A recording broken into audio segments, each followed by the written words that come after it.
अभिषेक पापा के पुराने नौकर का बेटा था। जब अभिषेक 11 साल का था तो उसके माँ बाप घर की छत के मलबे तले दबकर उसे छोड़कर इस दुनिया से चले गए थे। अभिषेक घर से बाहर खेल रहा था, इसलिए जिंदा बच गया।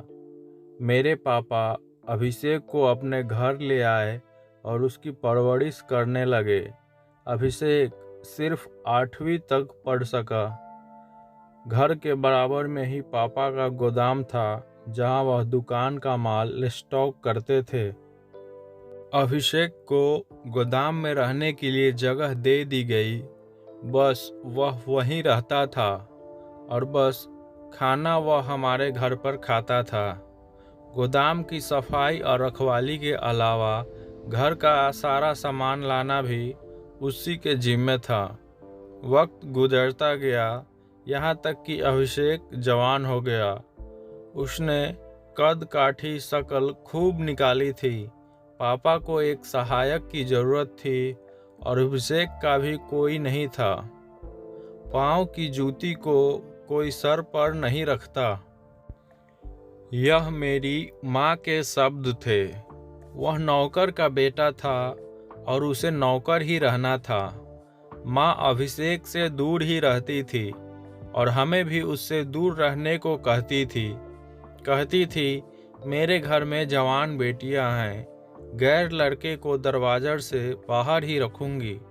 उसे घर के अंदर आने की इजाज़त देना गलत होगा। मम्मी ने पापा को भी कह दिया कि अब यह अंदर नहीं आएगा। जवान हो गया है, जो काम होगा उसको बाहर से ही बता देंगे और खाना भी दहलीज में रख देंगे, उठा लेगा। और खाना खाकर बर्तन वापस दहलीज में रख देगा। हम खुद बाद में उठा लेंगे। पापा अभिषेक से बहुत प्यार करते थे, लेकिन मम्मी की भी बात माननी जरूरी थी। बस जैसा मम्मी ने कहा, पापा ने वैसा ही किया। कभी कभी हमें उस लड़के की ज़रूरत पड़ ही जाती थी। जब कभी भारी सामान इधर से उधर करना होता, छत के जाले साफ करने होते या फिर कोई स्विच वगैरह ठीक करना होता, माँ अभिषेक को घर के अंदर बुलाती। लेकिन दीदी को मना कर देती कि तुमको उस लड़के के साथ ज़्यादा बात नहीं करनी। दीदी भी बड़ी चालाक थी। माँ की नज़र हटते ही वह अभिषेक से बातें करने लगती। वह माँ की बात ना मानती। माँ को गुस्सा आ जाता और दीदी को अकेले में समझाती कि गैर लड़कों से ज़्यादा बात नहीं करते, तुम उससे दूर रहा करो। दीदी इन दिनों MA कर रही थी। मम्मी बीमार हो गई और वह बीमारी जानलेवा साबित हुई। ब्लड प्रेशर की वजह से मम्मी के गुर्दे खराब हो गए और कुछ दिन बीमार रहकर वह भगवान को प्यारी हो गई। हमारे लिए सदमा छोटा नहीं था। मैं तब 7वीं में पढ़ रही थी। मम्मी की कमी दीदी की बाहों में खुद को छुपाकर पूरी करने की कोशिश करती। वह भी समझदार थी, मुझे बहुत प्यार करती। यूं बड़ी बहन के सीने से लगकर माँ से अलग होने का गम आधा रह जाता। MA के पेपर देने के बाद मेरी दीदी घर बैठ गई।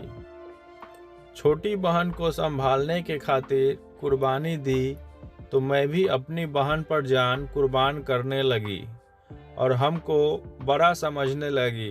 वह पापा और मेरे लिए खाना पकाती, हमारे कपड़े धोकर प्रेस करती और मुझे तैयार करके स्कूल भेजती। पापा की बहुत सेवा करती। लगता था कि माँ की कमी दीदी के प्यार ने पूरी कर दी थी, वरना तो शायद हमें माँ की कमी खत्म कर देती। 8वीं में आई तो होश संभाला तो अपनी बहन को किसी और खेल में उलझा हुआ पाया। दोस्तों, कहानी अच्छा लगे तो लाइक और सब्सक्राइब करें। पापा सुबह काम पर निकल जाते और रात गए घर आते और मैं भी स्कूल चली जाती तो दीदी घर पर अकेले रह जाती। तो वह छत से गोदाम में झांक कर अभिषेक को आवाज़ लगाकर घर के अंदर बुला लेती, कभी किसी काम से तो कभी किसी काम से। और फिर तन्हाई की उन मुलाकातों ने नए नाटक का रूप धारण कर लिया। इत्तफाकन कभी मैं स्कूल से जल्दी घर आ जाती तो अभिषेक के घर के अंदर बैठा पाती। मैंने शुरू में ज़्यादा ध्यान ना दिया।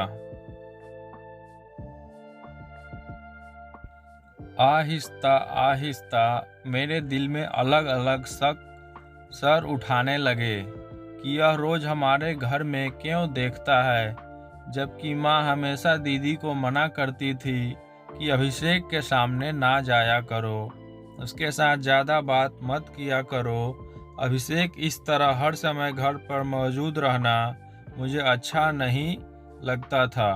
कभी कभी तो ऐसा होता कि जब मैं स्कूल से वापस आती तो दीदी और अभिषेक एक ही कमरे में बंद होते।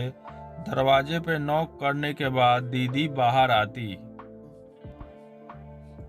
और आकर सिर्फ यही कहती कि मैं तो अभिषेक से कमरे के जाले साफ करवा रही थी या स्विच ठीक करा रही होती।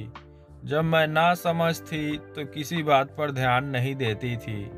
जैसे जैसे अकल आती गई, अभिषेक को दीदी के साथ देखकर दम घुटता हुआ महसूस होने लगा। मैं जानती थी कि वह रिश्तेदार नहीं है, हमारा नौकर है।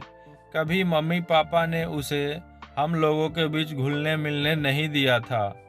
उसकी हैसियत हमेशा नौकर की रही थी। पापा की वजह से चुप थी कि उनको दुख ना पहुंच जाए, लेकिन दीदी के कारनामे देखकर दिल जलकर राख हुआ जाता था।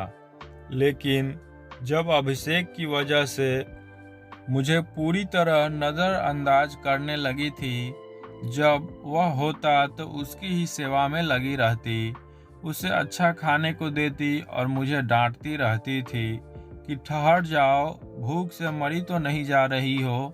वह अभिषेक को तरनी वाले खाने को देती और मैं बैठी उसका मुंह तका करती। दीदी के इस रवैये ने मुझे उनके खिलाफ कर दिया था।